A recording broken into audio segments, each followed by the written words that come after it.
A real threat to your life always comes as a shock and can have very dire consequences. How prepared are you really for something like that?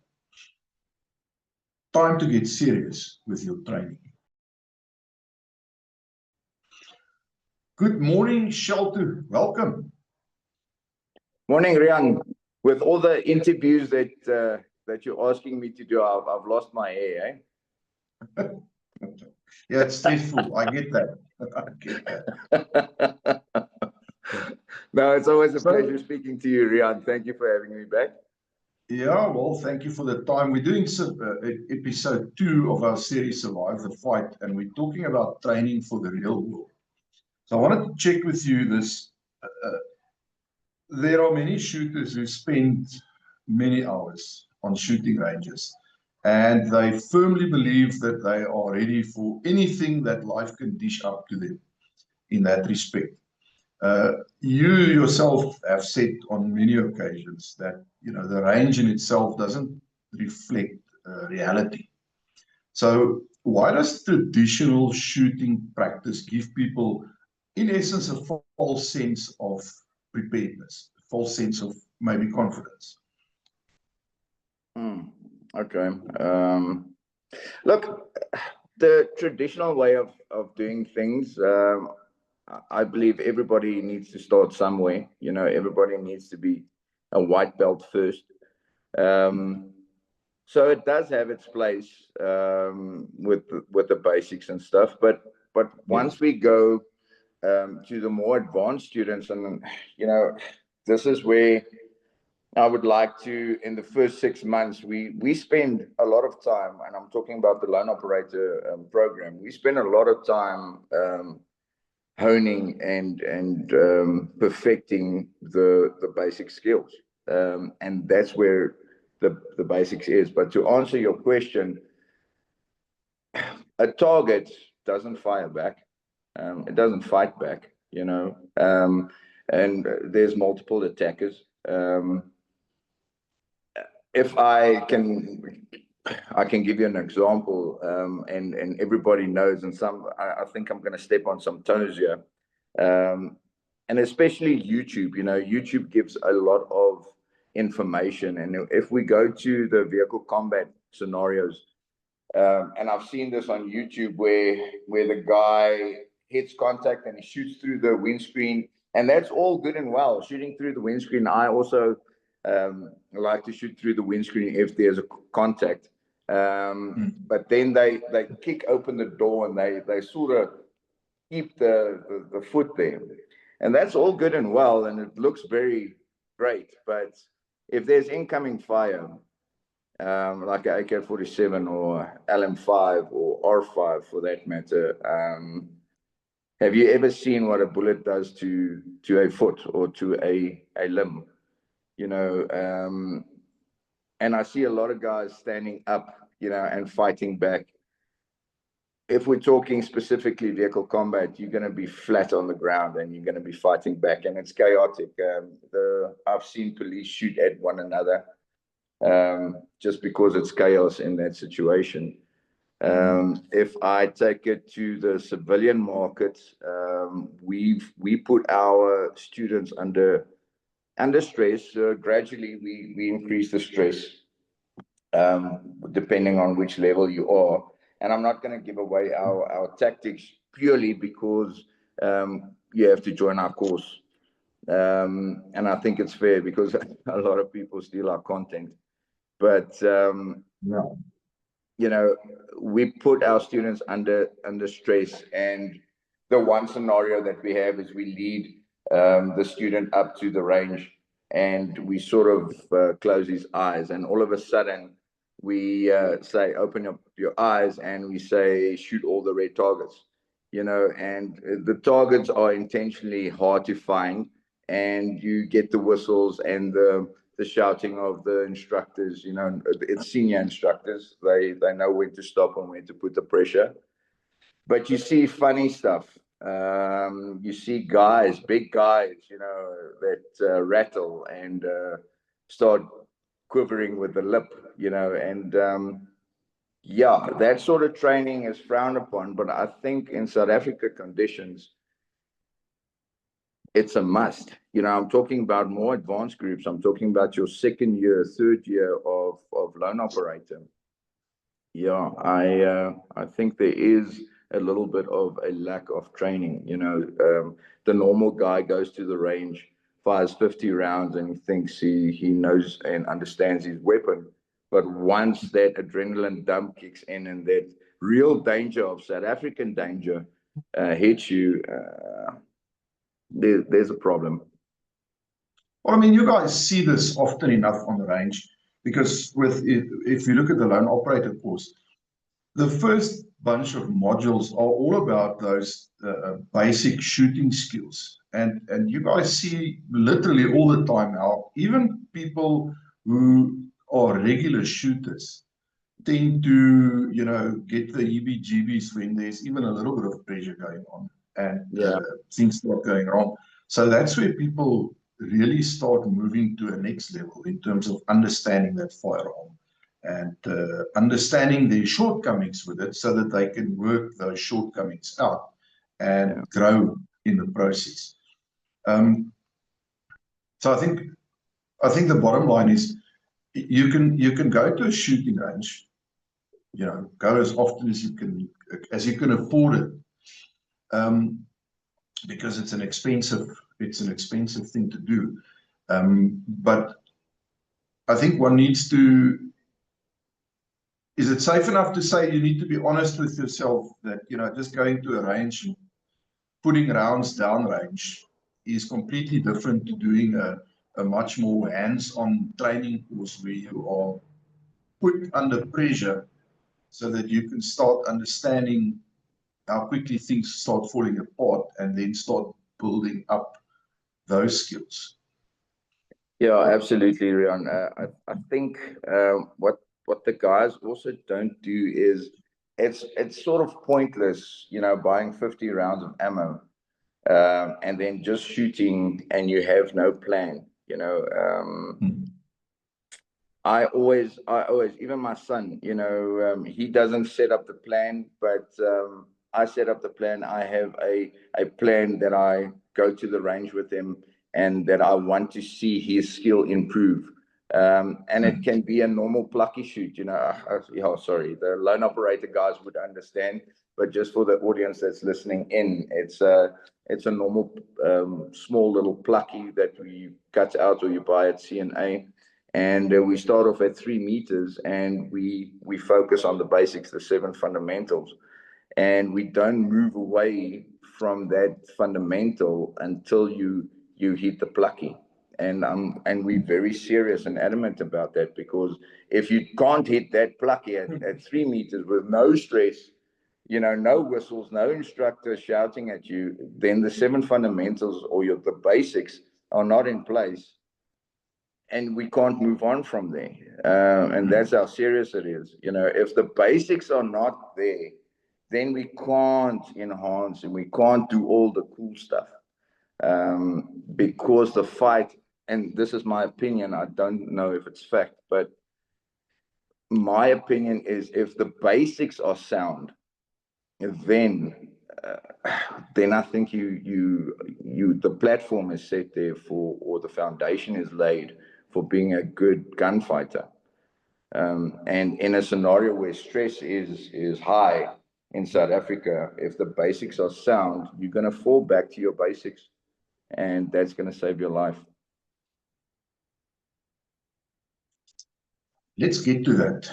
When real danger hits and all of a sudden you realize you are now in a situation where the threat that everybody always talks about is suddenly very real and very much in your face.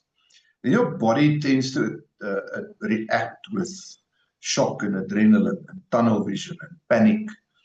How should training be structured to help students perform under that sort of extreme stress responses, without giving all the loan operator secrets away? We never want to do that. Sure, you're not pulling punches today.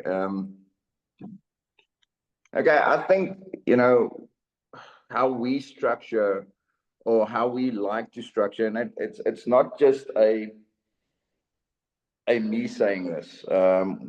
We've got a whole team of guys in loan operator. You know, like the exco, Dion is very involved in structuring that program. And likely so, he's got a lot of experience. I'm not going to go into his CV, as well as Matt. Yeah, that guy that runs the operations and stuff, and you always see him with a hat and the short pants.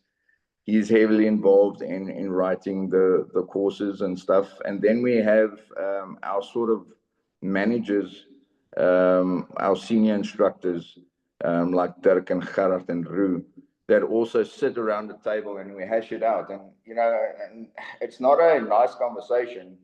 Sometimes we get heated, you know, and then we have to go to the range and fight it out, so to say, and shoot the program and you know, prove our points. But to answer your question, a good program, in my opinion, would focus like the loan operator program. Focus the first 6 months would be foundations, basic skills, draw, 7 fundamentals, draw and holster, you know, tang your web against your tang. Every time solid. We see a lot of guys going into level 2 that haven't got their draw under control. And then we, as level 2 and 3 instructors, go back to the level 1 instructors and say, listen, this is not on. The guys are not on standard. And we're very strict on that, you know, so the guys need to have their basics in place before we can go advanced, like I said. Then I think we sort of stand out as loan operators, where the public also understands that if you advance with our courses, that we have stress inoculation. Now, it's a very tricky thing. It's a very senior instructor that gives that stress. You have to go through the ranks with us. You know, do level 1 or year 1, year 2, year 3, finish your year 3, and then we sort of get you or choose you to go into the instructor program. From there, you know, there's lots of courses that the loan operator guys pay for you, and then we sort of build you up to level 2. And then that level 2, what we expect from a level 2 and 3 instructor is to know when to put that pressure on. And if I say stress inoculation, I'm talking about we start off with time limits. We start off with noise, screaming, shouting, whistles, elevated heart rate. That's where Dion comes in with the battle fit, you know, and I think that's why Dion and Matt and the Exco guys are pushing so hard for the battle fit, so that the guys understand what level of fitness is or should be involved in surviving that fight. But yeah, stress inoculation basics needs to be sound, scenario based exercises, you know, where the student can actually, like I said, you know, where his eyes are closed, we open up his eyes and there's a scenario there. So what we tend to want to do is, and it's very stressful, I understand that, it's under controlled conditions, but what we want to achieve with that exercise is that the student basically learns how to make that quick and rapid responses and decisions under that stressful condition. And that is what a fight is going to be, you know. And now adding to that chaos is going to be, there's going to be, you know, civilians running up and down. A threat is coming. Who do I identify as a threat?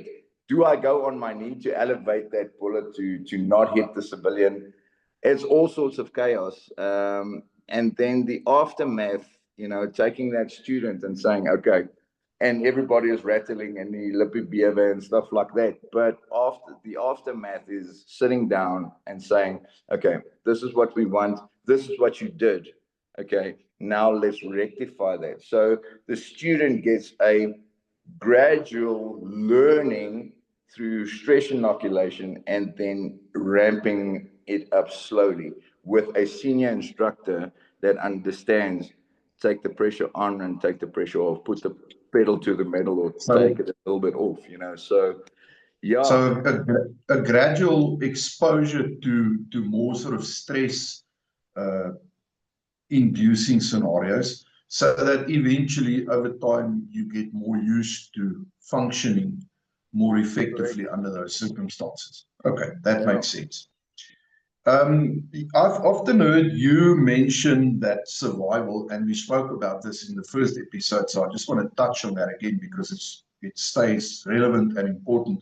Survival starts before the first shot with mindset and awareness. How do you teach students to combine tactical skill with proper mental conditioning?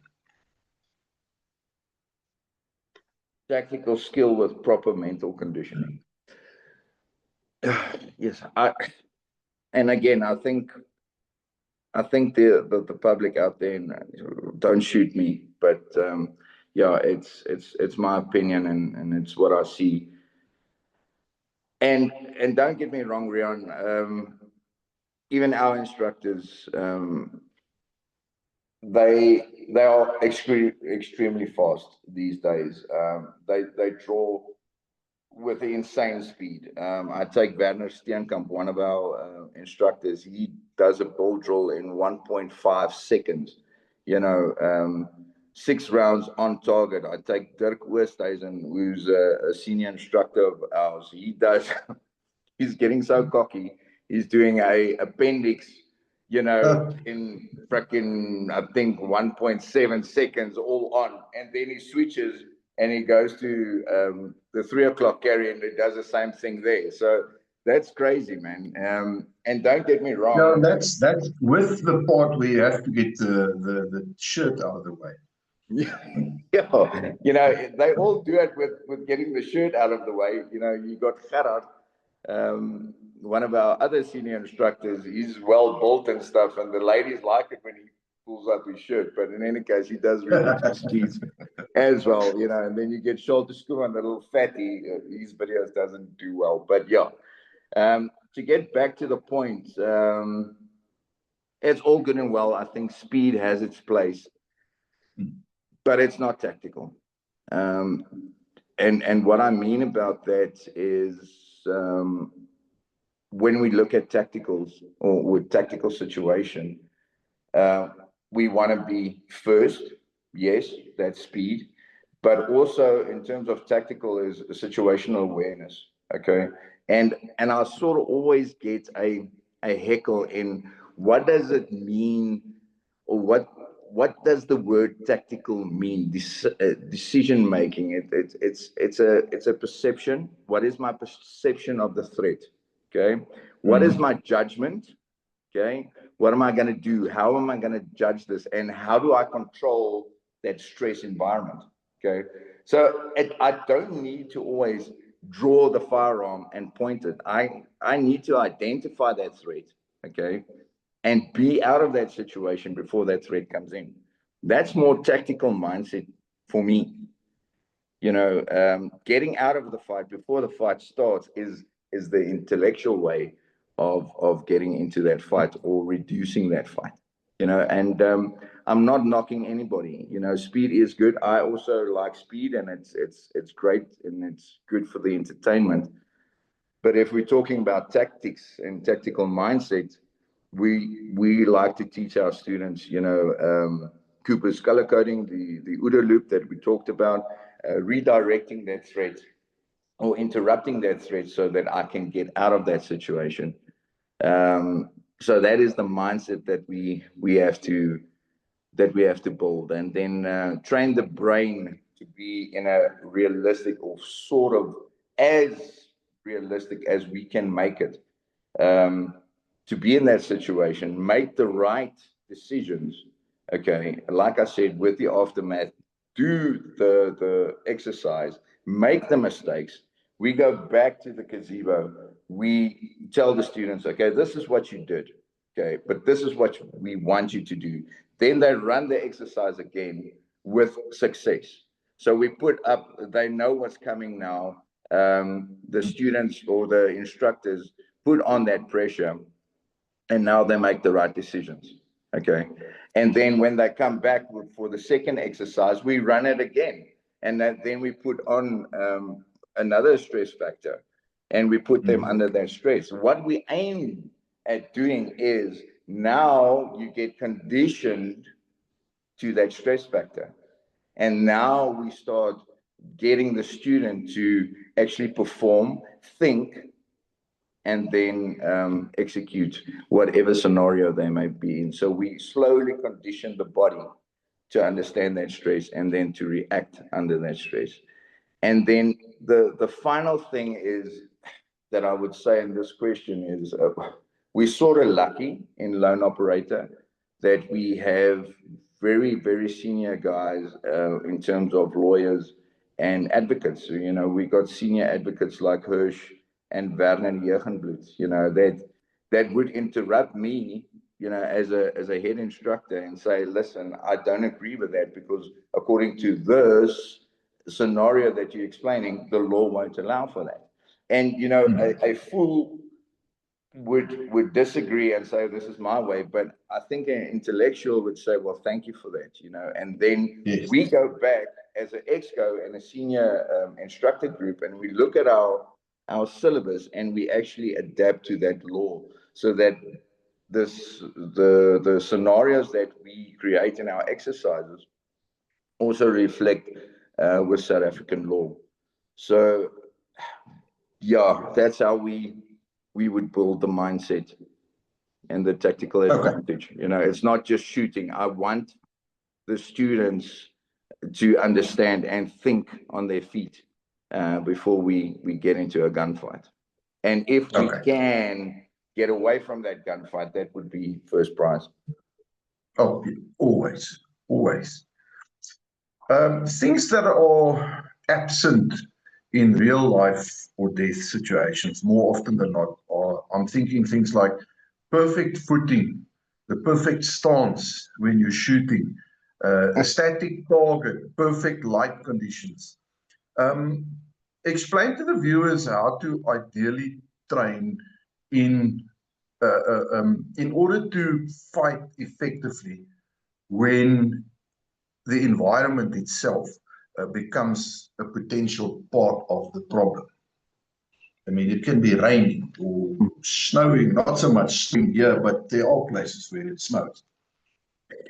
Yeah, yes. Thanks for that question, Rian.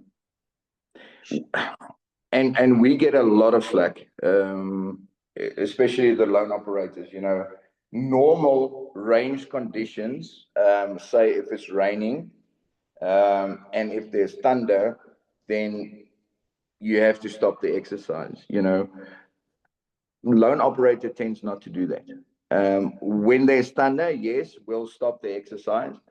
But when there's rain and mud and slippery conditions and low lights, we do this at night. If it's raining, come to the range. That's the perfect time to train. Why am I saying this? Because you've got slippery footing. And please, for the keyboard warriors, we do this with advanced students. So we won't do this in year one. But guys that understand the basics, finger off trigger, that can handle their firearm, and make no mistake, with conditions like that, I'm talking about rain, mud, low light conditions, we've got very senior instructors on that range. And there's not just one or two, but a lot of us. There's sometimes 4 or 5. Some of the instructors love it when we do low light conditions, and they'll rock up even for free. You know, we don't pay them because it's a passion of ours. We want to teach the students what it is. But getting back to the point is that in that low light conditions, in that slippery conditions, in that wet surfaces and rain and stuff, your equipment gets tested. Okay. When I draw with my firearm, it's not going to be the same. Okay, so it's going to have a slippery condition. Okay, when I do a tap in a rack, it's not going to be the same. My equipment fails. My flashlight, there gets water in the flashlight. You know, my red dot. You know, we put paintballs on that red dot, you know, and that student needs to wipe off that paint and get back into the fight with instructors blowing whistles and stuff. So yes, I hope that answers your question. So there is a lot of benefit fighting in those environments, and you're never going to have a perfect footing, or you're never going to have a perfect stance. You know, we have to teach our advanced students, and I'm talking about level 2 or year 2, year 3, to fight in those conditions. And even if your equipment breaks, you know, fight through it, manage that stressful environment, you know. And again, we take our students, and after that scenario or first exercise, we take them back to the drawing board, and then we run through it and we discuss it.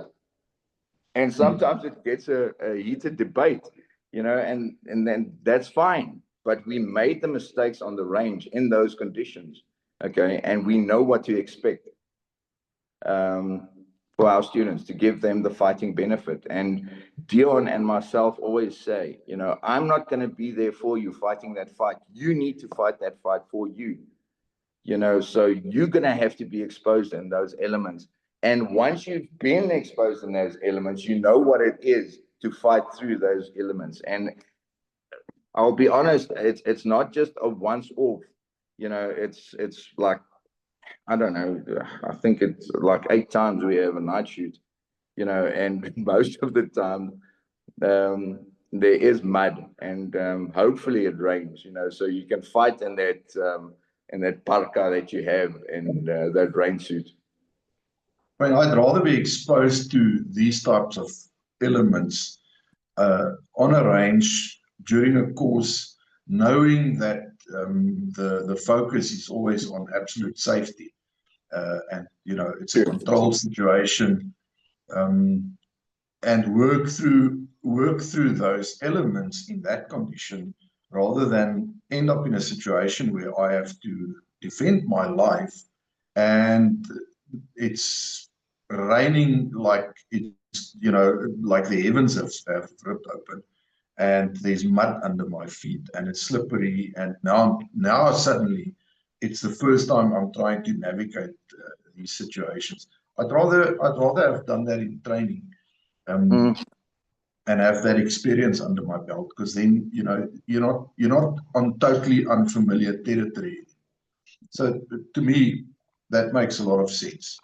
I just want to mention, you know, and this is for the keyboard warriors, and I'm not knocking anybody, you know, but like I said, this is very experienced instructors, you know. We're not going to put our students at risk just for the sake of being, you know, this is not cool and it's raining and stuff. There's a lot of thinking behind the course. And you know, if it's raining and stuff, we have our best instructors, and we also have the best interest of our student at heart. So safety is a big priority for us. And if it gets too dangerous, we call it. We make that call. Yes. So yeah. If you find yourself in a defensive encounter where every single decision can carry a moral and or a legal consequence, which are things that, you know, as a legal firearm owner, as a you know, somebody that abides by the laws of the country, you need to keep these things or take it into consideration. How do you guys build judgment and threat ID and accountability into live training scenarios? Oh, yeah, you're going into, again, you know, we don't touch on this in our first level, purely because we want guys to be advanced. Yeah, but I just want an overview. I don't want the whole, you know, because preferably we want people to come and attend the second and the third year courses as well, because it's to their advantage to learn it. But just an overview so that people get an idea of what they can look forward to. Look, we're totally unique, and I truly believe this, Rian. We're totally unique in terms of we use a 90-degree range, okay? Uh, we have targets, okay, that you're going to have to encounter or take down. We have civilians or non-shoots, okay, and in that whole scenario, that sounds normal, okay, it's not, okay, because we have a 90-degree range, and next to that range we have another scenario set up, and next to that range we also have another scenario set up. Okay, so you might be doing vehicles now running straight into a CQB situation where we're doing house clearance.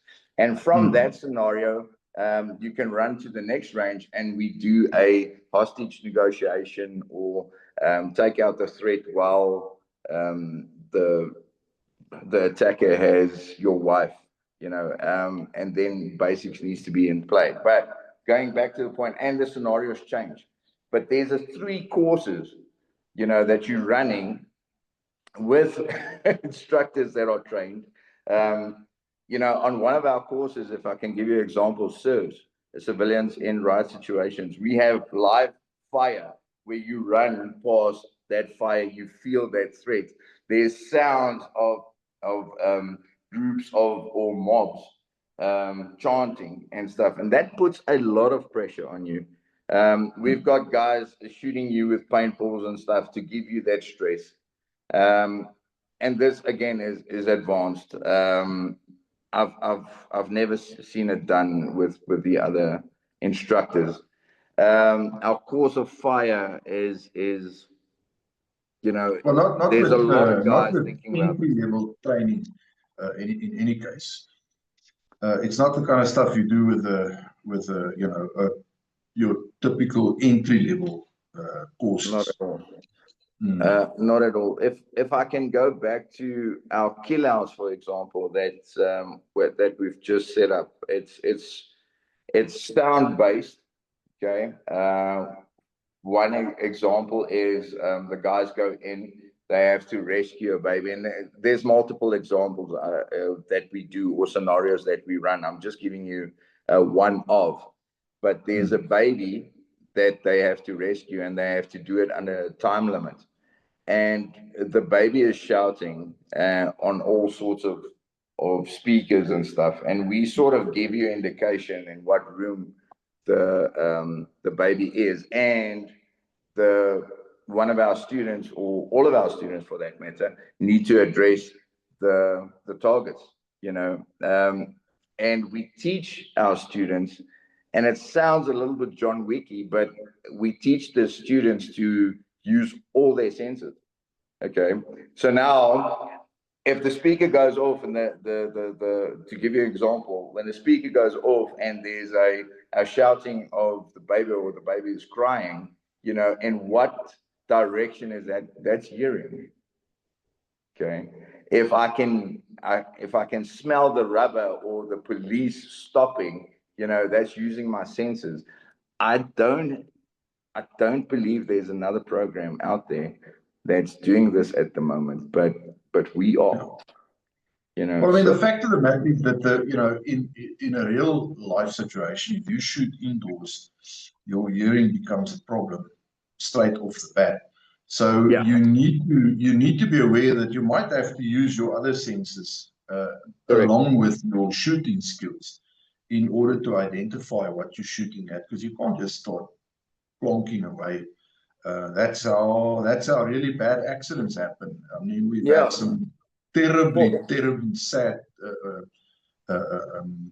occasions, where people shot, and they family members, or I mean, these things, the consequences are absolutely horrendous, and it's heartbreaking. It's probably the most terrible thing that can ever happen to you. So things like IDing a threat under stress is actually something that becomes really important. We posted a video of Kara, and I don't know if it's unlucky or lucky, but he did a scan of his surroundings, and the guys went ballistic. I think they're still going off on Facebook about that, and it's partially me and Dion's fault. And I'll tell you why. And I think the people don't, and be it old school, I don't know, but I truly believe it, and I think Dion also truly believes it, that you get tunnel vision, like we said in the previous videos, when the body is under stress. So that basically breaks that tunnel vision. I think people don't understand what our teaching method is. I need you to scan and see. Yes, on the range, it looks very funny. But once I get into the habit of doing that, okay, what am I going to do outside when it's for life and death? You know, I need to break and I need to see what's going on around me, and then move forward and make that decisions. It keeps my brain engaged. So that's our training method, you know, and people don't understand what we're doing. Yeah? On the range, on the video, it looks simple, but we want that person or that student to be engaged, because that is what's going to happen. I need you to break that and look over your shoulder and what you see. And we do the test. The guys do the check over the shoulder, and then we stop and we blow the whistle and say, okay,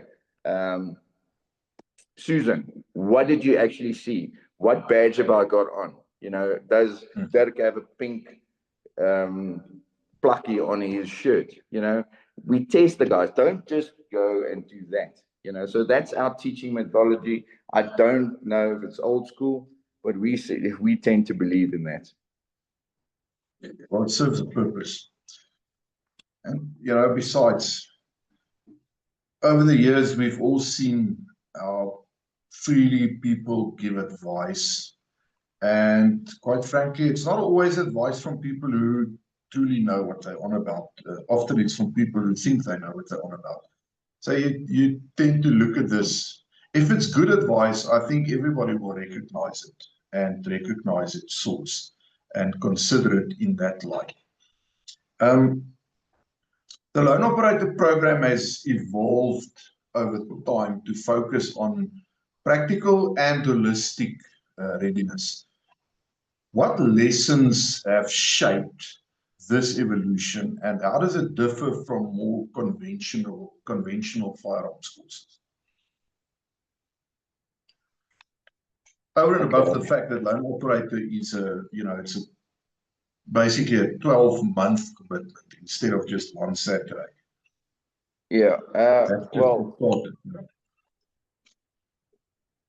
yeah, Rian. I believe, and this is truly what I believe in my heart, is that we don't look at what the other guys are doing, and this is true. We follow our own path. We create our own courses that we've shot, that we've debated, and it's not a easy process. You know, a course that we roll out has got 4, 5, 6 modules, and that course needs to be tested, needs to be talked about and debated and approved before we roll out a course. So that's unique to us. I would also bring in our students. Like I said, Hirsch, we've got major intellectuals in the loan operator group. It's not just the tactical guys that, you know, want to shoot something. We've got medical doctors. We've got, like I said, advocates, lawyers, big business people, managing directors, CEOs.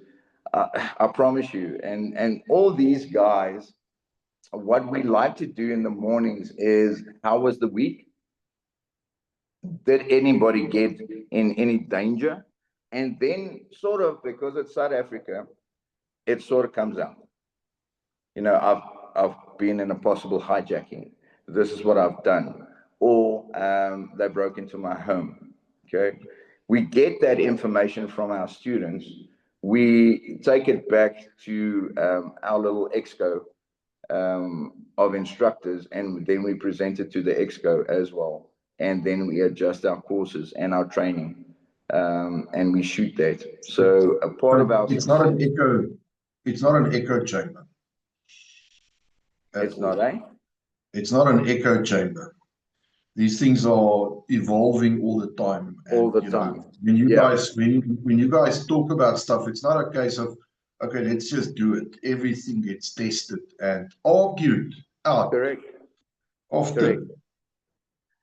Like for instance, if I can give you an example, the information came out now that when they rob your home, it's not just normal robbers anymore. They wear bulletproofs. So we're going to have to adapt to that, you know. We're going to have to adapt our training courses, and we will. You know, it's a constant evolution of training and writing courses. So the guy that started with us 5 years ago and the guy that's doing module 3 on level 3 is going to see a totally different course, you know. So our stuff always evolves. So yeah, our instructors are very involved in it. Our students are very involved with it. And I have to give the Exco and mostly Dion credit for this. Normal manuals are written for military and police. Okay, let's say vehicle combat. Okay, but none are written for civilians. So we always keep in mind what is the content for the civilian. Normal, you know, moving, that type of stuff back in the fight. Normal communication like military and police, that would work for them because they're in an armored vehicle surrounded by people that have to be there and are professionals in what they're doing. But none write any content for civilians. So it's always civilian minded. So yeah, to recap, it's our instructors, it's our students, and then our expertise of people that have been in the military, have been in the police, are civilians right now. So it's always written for the civilians. And my last point would be why we're so successful and the evolution is because we write our own content. I have never seen a first year, then a second year, now a third year of modules and exercises. If you think about it, if I go to varsity and I do a BCom, that's a 3-year course. So with the loan operator program, if I do a 3-year course with us or Fortis, then I'm sort of specialized in weapons. I've never seen that. And like I said, it evolves every single month. It can, you know, the instructors go off the range and they say, well, this is not flame lacquer. We're going to rewrite it. We present it to the Exco. The Exco says, yeah, we like it or we don't. And like I said, it's a constant fight, and it's really a fight, guys. We fight about it. But at the end of the day, it's not about the fighting. It's about giving something or content through to our students that is realistic and can build our students into surviving that fight mentally and physically. Okay, that makes sense. Shalto, I think I'm going to call it a day there for the viewers and the listeners. Because remember, this episode also goes live on the podcast on Spotify. The podcast is called Quick Shots. Do the usual. If you like the video, click the like button. Subscribe to our channel and smash that bell icon so that you can get notifications of all our future videos. And as always, if you are interested in any of the loan operator courses, there's a link in the description below as well. Go check it out, and we look forward to seeing you on a range one of these days. Shalto, thanks so much. Enjoy your day. Thanks so much, Rian. You too.